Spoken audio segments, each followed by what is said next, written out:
Honda has had its ups and downs over the past few years, but the CR-V is one of the rocks upon which the house stands. Through October 2016, the compact crossover accounted for almost 1/4 of Honda's annual volume in North America. And the automaker knows that if you want the bread to keep rolling in, you don't mess with the butter. Indeed, the old CR-V is selling so well that the new model is having a secret launch of sorts, due to go on sale December 21st. The new CR-V has been discussed only in muted tones, so as to keep sales of the current model humming. Top secret: Honda needn't have worried. The new CR-V doesn't exactly get tail fins, an optional V12, or an anti-gravity drive. In fact, while steering the 2017 model around Northern California during the launch event, no one even noticed the new CR-V. No doubt this is the way CR-V buyers would like it, because even first-timers new to the model come in expecting to find the reliable, well-packaged, family-friendly, affordable, and none-too-controversial vehicle they've heard about. It's steady as she goes with the 2017 CR-V. Even so, Honda feels it has turned up the lux on the model a bit, adding big car features such as the Honda Sensing suite of safety countermeasures on X and higher trims, some shoulder to the styling, and an altogether more serious and imposing face. It's almost as if Lee Iacocca were calling the shots. The new CR-V adds chrome filigrees here and there, including an embrace of the industry's burgeoning mania for upturned chrome hockey sticks as body side decoration. Well, what's good enough for BMW and Range Rover should be good enough for Honda.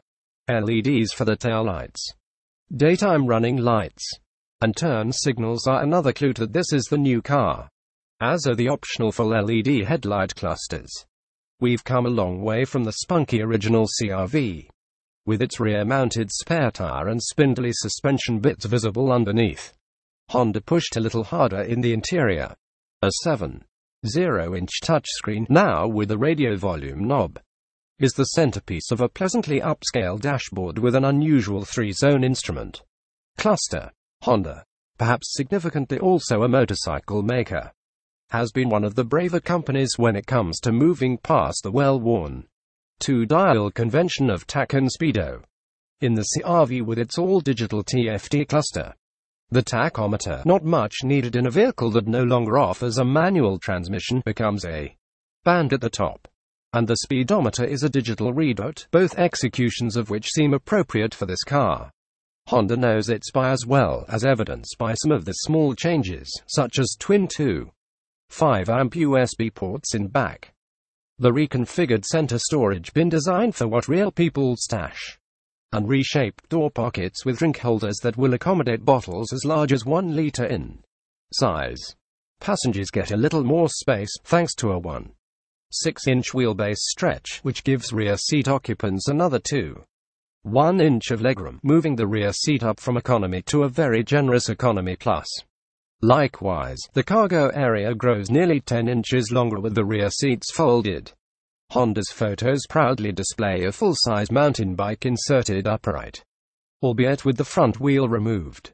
Enter the turbo. You can have one of 2 engines but only one transmission, a continuously variable automatic CVT.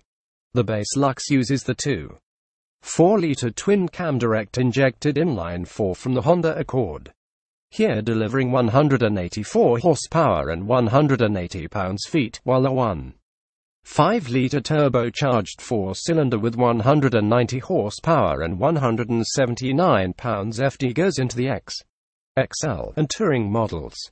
The latter engine is what we sampled, and we can report that it gives unobtrusive, sturdy service with ample torque in the basement and ground floor as it goes about its quotidian task of moving the CR-V, the curb weight of which Honda puts at 3,300 to 3,500 pounds depending on the trim and driveline. Honda's determination to put some excitement back into its products manifests in the CR-V with excellent chassis dynamics and sharp steering. A stiffer steering column and fluid-filled suspension bushings are set to deliver both better ride compliance and more precise path control. You can rush this car if you need to without everything falling apart and your passengers screaming for relief. It holds a corner with confidence and connects you with a direct line to the pavement.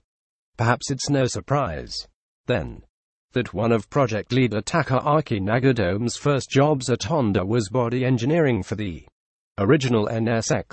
As in the Civic, the CR-V's automatic is continuously variable on paper but feels like a conventional step gear transmission in motion. It upshifts at the top of each ratio, the numerical value of which is known only to the software. It could be said that the Honda CVT gives us the best of both worlds. Step gear familiarity combined with continuous variability that is invisible to the driver. And, unlike conventional automatics, there's virtually no kickdown shock when you leg the accelerator for passing. Just the way you're the new CR-V's three best assets are that it seems rather quiet for this class, showing excellent cabin isolation on our drive. The steering is typically Honda terrific, and the interior is generous enough that some people eyeing larger SUVs might be lured into the CR-V, thereby enjoying the side benefits of better gas mileage and easier garage ability. The front-wheel drive turbo version boasts an EPA rating of 30 mpg combined, and the all-wheel drive turbo lands at 29 mpg. As with any turbo, much depends on how hard you work it.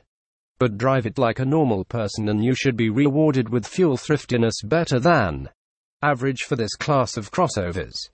Indeed, neither the Toyota RAV4 nor the Ford Escape comes close to matching the new CR-V 1.5T's combined EPA rating. The 2017 CR-V's prices deviate little from those of the outgoing model, increasing by between $200 and $650, depending on trim level, ranging from $24,945 for a front-wheel drive Lux to $34,595 for a touring AWD. All-wheel drive remains a $1,300 upgrade across the board. Like CR-V buyers, Honda prefers that things stay just the way they are.